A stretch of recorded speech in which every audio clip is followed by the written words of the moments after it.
Pltr, we always talk about working on the world's hardest problems. And by hardest, we don't mean most intricate or most cerebral or most technically complex. We mean the most existential. We have been building Apollo for 6 years because we believed software delivery was one of those existential problems. And frankly, I'm not sure anyone else really did. Then SolarWinds happened, then Log4j. And it is painfully clear that the software delivery and management, i.e. the software supply chain, it is an existential issue for modern enterprises. We can attest to the utility and efficacy of Apollo by simple virtue of the fact that we use it to deploy our own software. Apollo manages, deploys, and maintains Foundry and Gotham worldwide, supporting mission-critical work across some of the most challenging remote environments imaginable. From satellites to submarines, high-side networks to Humvees, and of course, every flavor of cloud and on-prem, Apollo manages software across more than 250 distinct customer environments. It is what enables us to deliver and meet our moment. This fragmentation of delivery environments is fundamentally changing the game for software providers. Apollo solves this.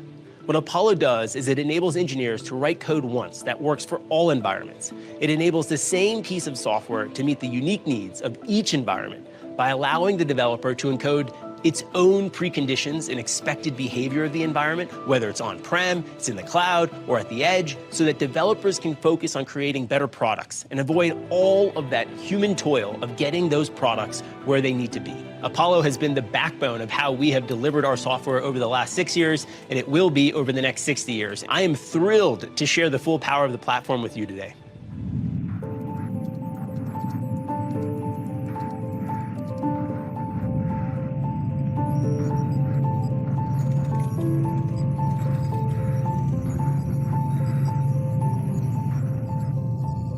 Microservices and service-oriented architectures have become so popular because the promise of faster innovation through distributed work. But in order for you to actually realize these benefits, the teams need to be able to actually evolve at different speeds. Teams should be able to ship new features and capabilities as soon as they're ready, instead of having to be slowed down and wait for a weekly, monthly, or quarterly release schedule that is determined by the slowest mover or your ability to QA the platform.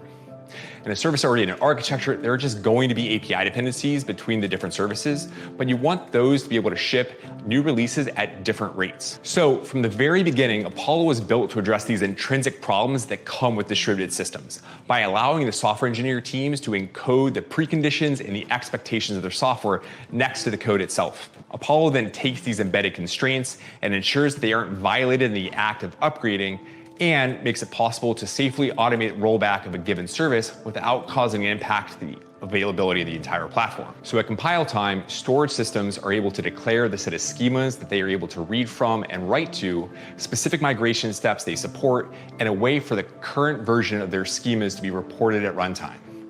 This makes it possible for Apollo to safely upgrade storage services through schema migrations and roll back when necessary with safety rails that prevent data corruption. For the second principle, a software developer shouldn't need an in-depth understanding of the environment or infrastructure system that their software will be run in order to build capabilities that power world-class software.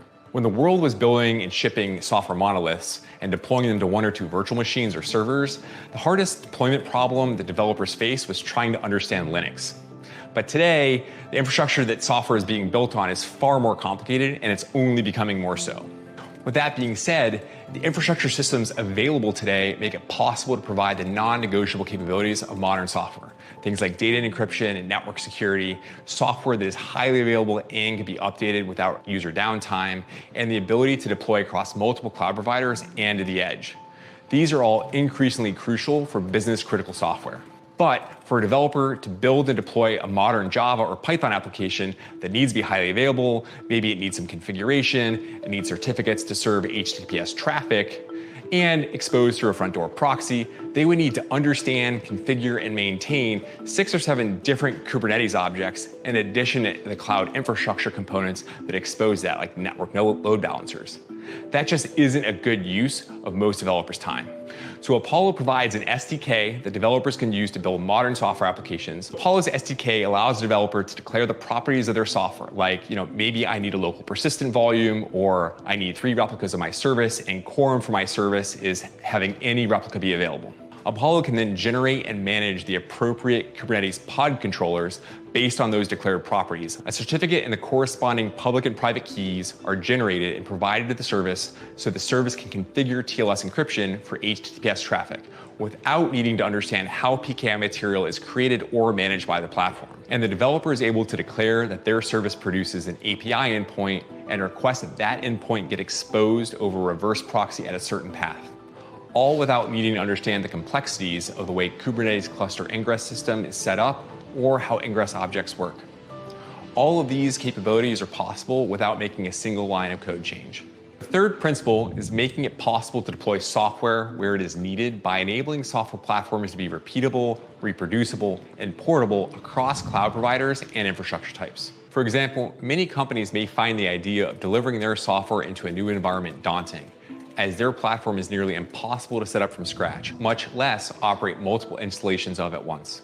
Others have deployment pipelines that are highly tailored to a single environment, where introducing a new production environment would fundamentally break their existing deployment process. Market access just isn't an obtainable goal for many, because technology and tooling used to deliver the software has been designed for the single SaaS environment paradigm. And as the world has evolved, their tooling has not. So Apollo takes a very different approach than other tools in the DevOps or platform engineering space. Apollo starts by modeling software you want to run across your environments and enterprise into a single software catalog. This allows all parties to share a single view of everything that is known about a piece of software, from what is declared by the developers, things like cross-service dependencies, supported schema versions, resource requests, and so forth, to information that is augmented by external systems like virus scanners and vulnerability scanners, or the security scanners that you're already using across your enterprise. Different software platforms can then be defined as the composition of the individual services and products that exist in the Apollo catalog. Apollo then models each environment that you want to deploy and manage software into and declare a set of entities, unique installations of a given software product from the catalog. Release channels are used to represent the different stages software progresses through as it rolls out across your environments. Release channels allow you to model non-linear rollout processes. If your business model is more like Palantir's, it requires you to manage a large number of environments and deploy your software to where your customers are. You may choose to use release channels to model confidence of the new releases, where you first deploy your software to canary environments before rolling it out to more mission-critical environments that are more risk-averse. This approach to software rollout avoids the most painful failure modes of traditional pipeline-driven continuous deployment models, where pipelines tend to be specific to a single or small set of services and evolve in silos along team boundaries. Release channels provide a consistent approach for your production management story across teams while still allowing each dev team to control the inputs to the system that dictate how their software gets rolled out.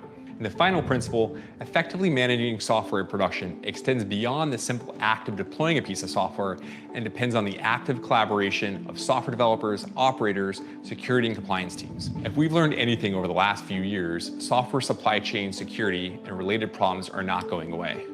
In the same way that we don't need every engineer understanding the details of the infrastructure their software runs on, we also don't need them spending time becoming experts in how software security works.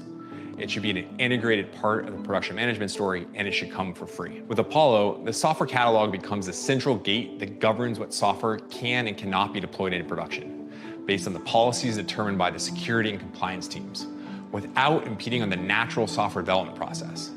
It integrates with your existing DevOps toolchain, like your continuous integration system, your artifact and container registries, and your vulnerability and security scanners. Your security teams can define vulnerability policies that enable Apollo to automatically recall releases that violate those policies, or notify the security team where there are releases that are out of compliance for prompt manual review. Post-software deploy, Apollo will continuously check the health of each of the software installations if the development team opted into the health system. This allows developers to encode SLOs and other criteria that their software should meet in order for it to be considered healthy. Additionally, they can also declare how their software should be monitored within the software artifact itself, making it possible to define the expected behavior without having to modify the code. Apollo aggregates this information into a single pane of glass and can automate the rollback and other active and passive remediation actions when the SLOs are violated, health checks reported issues, or when the embedded monitors fire.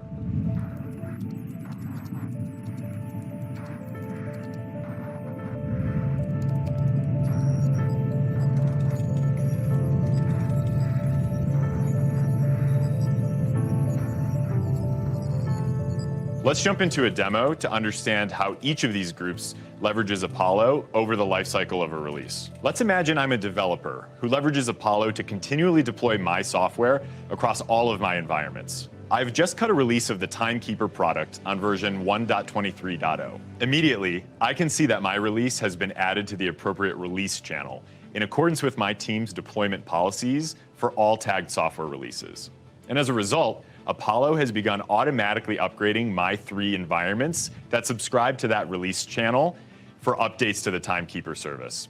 Let me show you around my product's release page, where I'm able to understand everything about this software release from a single location. From here, I can see that my current release is being adjudicated against my defined Canary environments and is set to automatically mark itself as stable once that rollout is complete and all installations remain healthy throughout the declared soak period. As you can see, my team has chosen Canary environments that span a couple of different cloud providers as well as an on-premise data center. It looks like one of my monitors is firing, which probably means that my upgrade failed in one or more of my Canary environments. When this happens, the first thing I do is dig into my Releases Monitors tab to better understand what notifications are firing and what that will mean for my release. Monitors allow me to encode service-level objectives for my product into health checks that Apollo can action.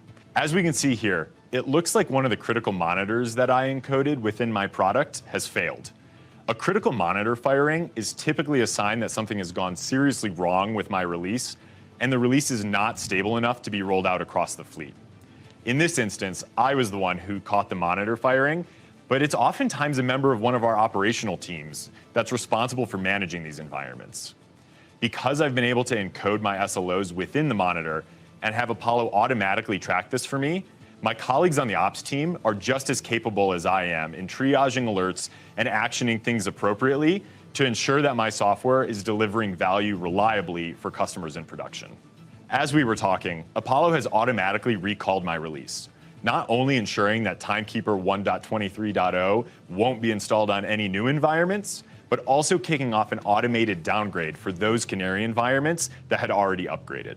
Navigating back to the overview page for my 1.23.0 release, I can see that Apollo is now prominently informing me that this release has been recalled, the reason why it was recalled, as well as the strategy that Apollo took to get back to a known good version.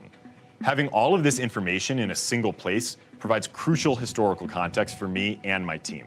As you can see, the activity panel has been updating as Apollo has undertaken automatic action to detect my firing monitor, recall the release, and begin the rollback to the last known good version of my product. Apollo's ability to proactively track and audit all actions within my managed environments allows the products I am developing to run in environments that may require strict security and compliance controls. As we can see from the environments panel, Apollo has just completed the rollback of my Canary environments off of my bad 1.23.0 version. Since Apollo was able to automatically begin the process of rolling out my release across Canary environments, catch an issue with my release before it hit critical production environments, and then immediately recall and roll back that release, I now have plenty of time to debug what went wrong and focus on improving my product. I've gone ahead and fixed that issue and cut a new release of Timekeeper, 1.23.1.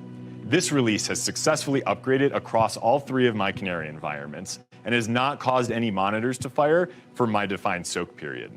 Apollo has therefore automatically adjudicated the 1.23.1 release and marked it as stable. Within my team, this is the release channel we use to signify a release is ready for production.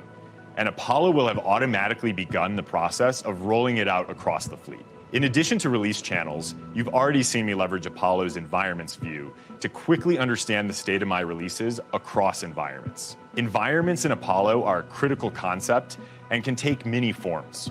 Some of the environments Apollo deploys my software into are traditional development or test environments that are a staple for many developer teams. Other environments are true production environments, but allow me to deploy the same version of my software across different cloud regions, cloud providers, for example, Amazon's US East region and Azure's Europe West region.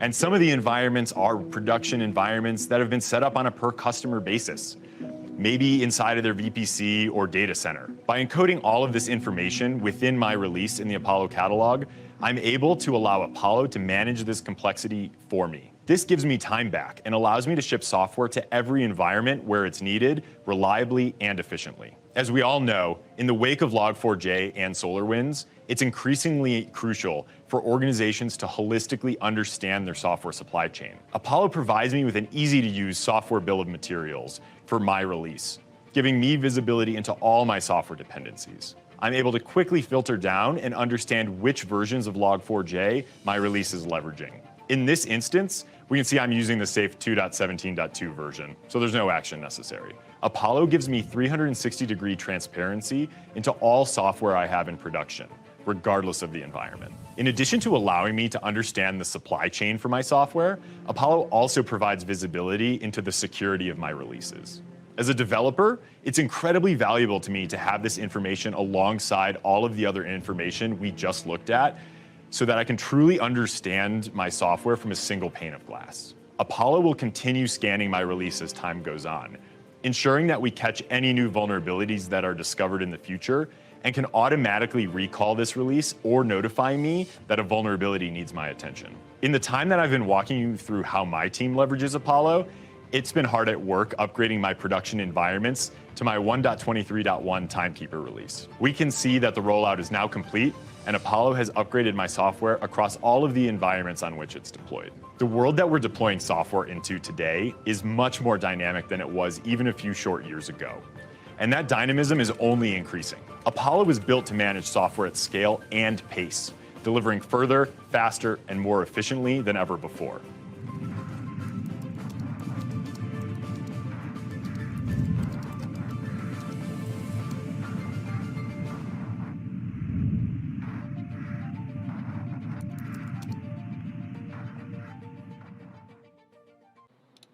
Yo, that's insane. That's freaking insane. So this is what I'm getting. What do you guys think, first of all? This is absolutely insane. I could give you guys some of my thoughts and some of my breakdowns, but this is next level. So now you're a developer, and instead of you having to change or modify your developed program and customize it for different platforms, now you input your program, you input your data into Apollo, and then Apollo gives you the ability to do plug and play to different outsourced platforms, like all different cloud services and things like that. Google, IBM, Microsoft, so on and so forth. And it allows you to keep your protocols, it allows you to keep your functions, and it makes you that much stronger because now you tell people, I have a plug-and-play system. It also runs multiple audits at the same time. This is freaking insane. I wrote it down. So it does rollbacks, it tracks audits, activity environment screen, Apollo automated release and audit to call back and fix release, automated adjudication, release channels, Apollo releases catalog can control custom rollouts to regions and platforms or regions within a platform. I think this is freaking massive. I don't see how you can be a developer and not use this. Seriously, I have no idea. Because before you were stuck with using one cloud service, right? That was the whole point. It's like either you use Amazon or you use Microsoft or you use Google, for example. But now you can work across all of them and not waste your time to modify and change things. And the best thing about Apollo, they said that everything is like on a home screen. It makes your life so much easier. So if there's a problem with the rollout or the integration, they'll tell you, oh, there was a problem, let's fix it. And they preemptively think and do AI data processing, which is what they do, to figure out how to do that. That's how they can launch Foundry. That's how they can launch Gotham so effectively. And that's also why their platforms are doing so well. It's pretty cool, which all contributes into less inefficiency, which in turn gives you maximum efficiency, which brings you mission critical capabilities. This is amazing.